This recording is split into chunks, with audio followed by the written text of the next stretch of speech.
राधे राधे। कैसे हैं आप? मैं हूँ आकांक्षा और आप सबका बहुत बहुत स्वागत करती हूँ आपके अपने YouTube channel Krishna magical world में। आज की वीडियो में हम बैसाख जो महीना है उसकी महिमा का वर्णन करेंगे और जो बैसाख मास है उसके अध्याय हैं वह हम श्रवण करेंगे। बैसाख भारतीय काल गणना के अनुसार वर्ष का दूसरा माह है। इस माह को एक पवित्र माह के रूप में माना जाता है जिनका संबंध देव अवतारों और धार्मिक परंपराओं से है। ऐसा माना जाता है कि इस माह के शुक्ल पक्ष को अक्षय तृतीया के दिन विष्णु अवतारों नर नारायण, परशुराम, नरसिंह और हयग्रीव के अवतार हुआ और शुक्ल पक्ष की नवमी को देवी सीता धरती से प्रकट हुई थी। कुछ मान्यताओं के अनुसार त्रेता युग की शुरुआत भी वैशाख मास से हुई। इस माह की पवित्रता और दिव्यता के कारण बैसाख माह की तिथियों का संबंध लोक परंपराओं में अनेक देव मंदिरों के पट खुलने और महोत्सवों के मनाने के साथ जोड़ दिया। यही कारण है कि हिंदू धर्म के प्रसिद्ध मंदिर श्री केदारनाथ के कपाट बैसाख माह की अक्षय तृतीया को खुलते हैं। इस वैशाख के शुक्ल पक्ष की द्वितीया को एक और हिंदू तीर्थ धाम पुरी में भगवान जगन्नाथ की रथ यात्रा भी निकलती है। वैशाख कृष्ण पक्ष की अमावस्या को देव वृक्ष वट की पूजा की जाती है।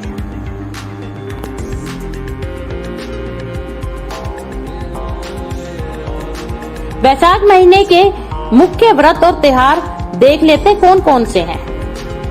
इस महीने में शुक्ल पक्ष की दशमी को गंगा उपासना की जाती है। इसी महीने में भगवान बुद्ध और परशुराम का जन्म भी हुआ था। इस महीने भगवान ब्रह्मा ने तिलों का निर्माण किया था, अतः तिलों का विशेष प्रयोग इसी महीने में होता है। इसी महीने में धन और संपत्ति प्राप्ति का महापर्व अक्षय तृतीया भी मनाया जाता है। वर्ष में केवल एक बार श्री बांके बिहारी जी के चरण दर्शन भी इसी महीने में होते हैं। इसी महीने में गंगा या सरोवर स्नान का विशेष महत्व है। आमतौर पर इसी समय से लोक जीवन में मंगल कार्य शुरू होते हैं। आइए अब जो बैसाख महात्म्य है उनके हम अध्यायों को श्रवण करेंगे। ओम गण गणपते नमः। ओम नमो भगवते वासुदेवाय। अथ वैशाख महात्म्य पहला अध्याय। मनुष्यों में श्रेष्ठ नर और नारायण को नमस्कार कर और देवी सरस्वती तथा व्यास जी को प्रणाम कर उनकी जय बोलती हूँ। सूत जी बोले, परमेष्टि ब्रह्मा के पुत्र नारद जी से राजा अम्बरीश ने पवित्र बैसाख मास का महात्म्य पूछा। राजा अम्बरीश बोले, हे ब्राह्मण, जो संपूर्ण महीनों के महात्म्य वर्णन किए वह मैंने अच्छी तरह से सुने। सभी महीनों में वैशाख मास श्रेष्ठ है, अतः वैशाख का महात्म्य विस्तार से कहिए, मुझे सुनने की इच्छा है।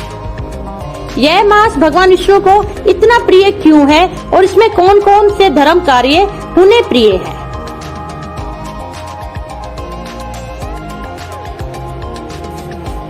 क्या दान करना चाहिए, उसका क्या फल होता है, यह सब कार्य किस देवता को प्रसन्न करने के लिए करने चाहिए।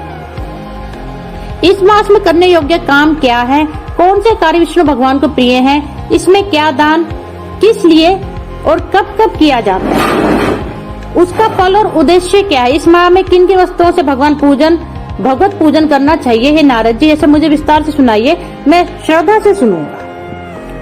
नारद जी बोले, राजा, सभी महीनों का महत्व पहले विष्णु जी ने लक्ष्मी जी से किया था, जो मुझसे ब्रह्मा जी ने कहा है।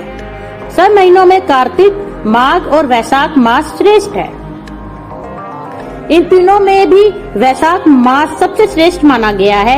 यह महीना माता के समान सब जीवों को अभिष्ट फल देने वाला है। इस महीने में दान, यज्ञ, व्रत और स्नान करने से सब पापों का नाश हो जाता है। यह महीना धर्म, कर्म, यज्ञ और तप का सार है। इसकी देवता भी प्रशंसा करते हैं। यह मास विद्या में वेद विद्या के समान, मंत्रों में प्रणव, वृक्षों में कलप वृक्ष, गौ में कामधेनु, नागों में शेष, पक्षी में गरुड़ के समान है। देवों में विष्णु, वर्णों में ब्राह्मण, प्रिय वस्तु में प्राण और मित्रों में भार्या के समान है। नदियों में गंगा के समान, तेजस्वियों में सूर्य, शस्त्रों में चक्र, धातु में स्वर्ण, वैष्णव में शिवजी के समान, रत्नों में कुस्तुभ मणि तुल्य है। धर्म के लिए सबसे उत्तम मास है। इस मास के समान विष्णु भक्ति उत्पन्न करने वाला और कोई भी महीना नहीं है। मेष की संक्रांति वैशाख मास में सूर्योदय से पहले जब मनुष्य स्नान करता है, उससे विष्णु भगवान लक्ष्मी जी सहित अत्यंत प्रसन्न होते हैं। जैसे अन्न से सब प्राणी प्रसन्न होते हैं, वैसे ही वैशाख मास से निस्संदेह विष्णु भगवान प्रसन्न होते हैं। वैशाख स्नान करने वाले मनुष्य और जो उनका अनुमोदन करता है, वह भी सब पापों से छूटकर विष्णु लोक जाता है। मेष राशि के सूर्य में वैशाख मास में प्रातः काल एक बार भी स्नान करने से जो मनुष्य आहिक करता है, वह महापापों से छूटकर विष्णु लोक पाता है। वैशाख मास में स्नान करने के लिए जो मनुष्य एक पग भी चलता है, उसे 10,000 अश्वमेध यज्ञ करने का फल मिलता है, इसमें संदेह नहीं। यह एकाग्रचित हो जो ऐसा संकल्प भी करता है, उससे भी निसंदेह 100 यज्ञ का पुण्य मिलता है। वैशाख मास स्नान के लिए धनुष बराबर भी जब मनुष्य चलता है, वह संसार के बंधनों से छूट वैकुंठ धाम को जाता है। ब्रह्मांड भर में तीनों लोकों में जितने तीर्थ हैं, हे राजेंद्र, वे सब नगर बाहर के थोड़े से जल में भी रहते, अर्थात वैशाख मास में स्नान के लिए किसी तीर्थ में ना जा सके तो नगर के बाहर किसी जलाशय में स्नान करना चाहिए। यम की आज्ञा से शास्त्रों में लिखे पाप उसी समय तक ग्रस्त हैं जब तक मनुष्य वैशाख स्नान नहीं करता। हे राजा, विष्णु भगवान की आज्ञा से वैशाख मास में तीर्थ आदि के अधिष्ठाता देवता सूर्योदय से 6 घड़ी तक जल के बाहर मनुष्यों के हित के लिए ठहरते हैं। हे राजेंद्र, उस समय तक भी जो लोग स्नान के लिए नहीं आते, वे उनका दारुण शाप दे अपने स्थान को चले जाते हैं। इसलिए वैशाख मास स्नान अवश्य करना चाहिए। ओम नमो भगवते वासुदेवाय। जय श्री राधे। ये वैशाख मास बहुत ही चमत्कारी मास है, जो वैष्णव और जो विष्णु भगवान जी को अति प्रिय है। इसलिए आशा करती हूँ कि आप इस सुंदर जो अध्याय हैं, इनका भरपूर फायदा उठाएंगे और भक्ति को, जो विष्णु भगवान जी की सामीप्य की प्राप्ति कराने वाली है, उसे अपने जीवन में उतारेंगे। अब मैं जाने की आज्ञा चाहती हूँ। कल आपको वीडियो में दूसरा अध्याय सुनने को मिलेगा। राधे राधे, धन्यवाद।